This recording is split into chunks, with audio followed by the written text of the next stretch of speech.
Why aren't you eating breakfast, Joy? My name's not Joy, Mom. It's Holga.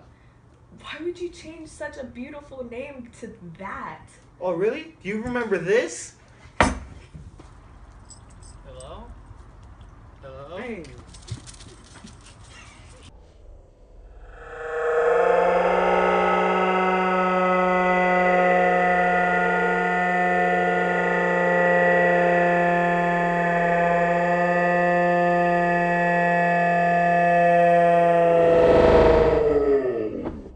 Does that remind you? Huh? I don't need this.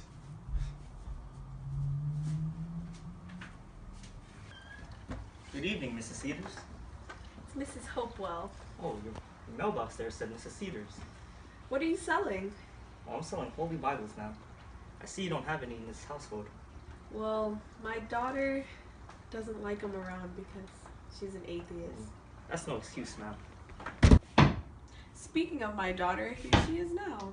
This is Holga. Would you like to stay for dinner? I'd love to. Alright, I'm gonna go get it ready. So, this dinner was really wonderful, but I have to leave now. Couldn't we go on a picnic tomorrow? I would absolutely love to go on a picnic with you. Wonderful. Show me how to take your leg off. Well, here you go. All you have to do is twist it. Oh, really? Yeah. Can you give me my leg? What's the matter all of a sudden? It's the wall, you didn't believe in nothing. Aren't you Christian? I hope you don't think I believe in that crap. I may sell Bibles, but I know which end is up, and I wasn't born yesterday. My leg. My leg! Give me back my leg! My leg!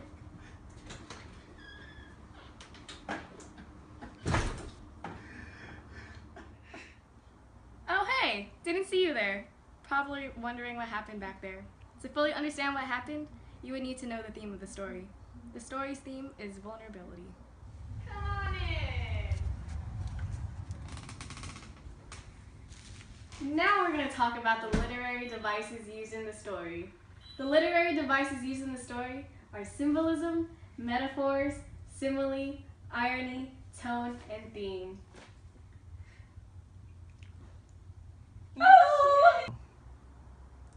Oh, you're back.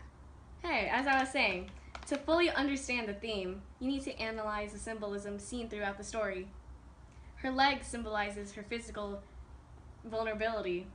Her knowledge and faith symbolizes her emotional and mental vulnerability.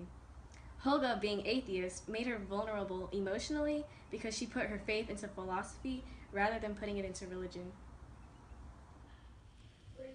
Welcome back. Now let's talk about the irony in the story. It was pretty ironic how Holga barely understands anything about herself but prides herself so much because of her stories and knowledge. A quote that was said by Holga directed to her mother, Miss Hopewell, was, "Woman, do you ever look inside and see what you are not?" Holga asks her mother this question but fails to ask the same question to herself. It is also ironic how the Bible salesman sells Bibles but does not believe in what it says. He was also called a good country person by Mrs. Hopewell, but he was actually the opposite. The Bible he owned was hollowed out and contained terrible things. Oh, the irony! Oh, hello there! Now we're going to talk about the setting in the story. The year that this story took place was in 1955. The majority of the story took place in the Hopewell kitchen. It was significant because that's where Holga grew up in. Another place that was significant was the barn. It was significant because Holga put her faith into someone else. Hey, look up here! Now we're going to talk about the point of view in the story. The point of view in the story is third person limited. It is third person limited because the narrator only describes the feelings and thoughts of Holga. Hey guys, you again? Now let's talk about the characters in the story. Holga, one of the main characters, or we like to call her, the big blonde beauty. She was an atheist because she based her life on knowledge and philosophy. She felt that she has reached a salvation that no one else has reached. She says, "I am saved and you are damned. I told you I didn't believe in God." Her name was originally Joy, but she switched her name from Joy to Holga because Joy was such a beautiful name that she felt that Holga was a best fit for her personality. Next, we're going to talk about the antagonist of the story, the Bible salesman. That guy, he was a little trickster. He stole Holga's leg. Like, who does that? This guy was a con man who is perceived as a good country person. He is skilled in the art of deceiving others.